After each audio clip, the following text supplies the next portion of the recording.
The Mark IX reflector gunsight was a workhorse of the U.S. Navy in World War II. It saw service in just about every aircraft defensive gun position, including turrets on heavy bombers such as the PB-4Y, on flying boats like the Catalina and Mariner, and on torpedo bombers like the Avenger. It was also used in a few offensive positions on some attack aircraft such as the PV-2 Harpoon. Like many other U.S. gun sights, it was derived from a British design. The RAF Mark III gun sight was designed by Barr and Stroud, and it was a simple and compact design that met with immediate success. The initial production variant, the Mark III-A Star, had a hooded reflector with a ring and dot reticle. It provided a flip-up sunshade for daytime use. It used a 24-volt bulb and had a built-in dimmer to adjust brightness. It was used in just about every Bomber Command turret, including on their American-provided B-25s. Most Commonwealth countries use them as well. The U.S. Navy liked what they saw in the Mark III and adopted it as their Mark IX gun sight, with no real changes in the design at all, beyond using a two-ring reticle, and calling it a reticle since the British preferred the term graticle.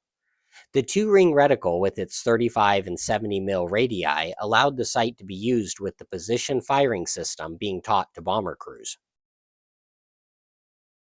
Sights were manufactured by Wallensack Optical and American cystoscope makers. The original variant ran on a 24-volt electrical system, but the Mod 1 variant was made for aircraft with 12-volt electrical systems, such as those used on early Dauntlesses. Later, these were replaced by the Mod 2 for 24-volt and Mod 3 for 12-volt. The 24-volt versions used a GE Mazda 844 bulb. 12-volt versions used a Westinghouse 837 bulb. The way to switch between filaments was unusual. The dimmer used one filament for the variable brightness, and full brightness switched to the second filament. The British expanded their use of the Mark III to offensive applications and a fixed forward firing capacity, and the sight worked well for that too. But to be used with rockets and bombs, it needed an ability to vary the deflection, and thus the Mark III-L was born. It had a dial that deflected the gunsight reflector vertically. The U.S. Navy liked this idea too, and the Mark III adjustable head was introduced for the Mark IX sight. This time, however, the reticle image was changed to the Mark VIII style used on fighter gun sights, which made sense since these were used for forward-firing applications. These sights could also be found mounted to the cockpit ceiling in an inverted installation on the PV-2 Harpoon.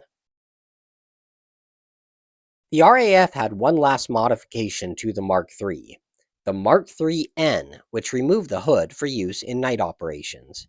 It used a dual brightness bulb with two different filaments, an 18-watt for day use and a 6-watt for night. This hoodless variant was one change the U.S. Navy didn't end up adopting.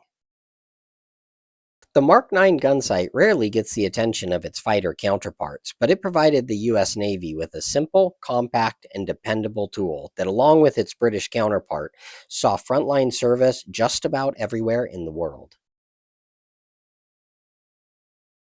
Some of the resources referenced in this video can be seen here. Thank you for watching. If you'd like to see a gallery of all of my gun sights of this type, please stick around, and feel free to contact me with questions.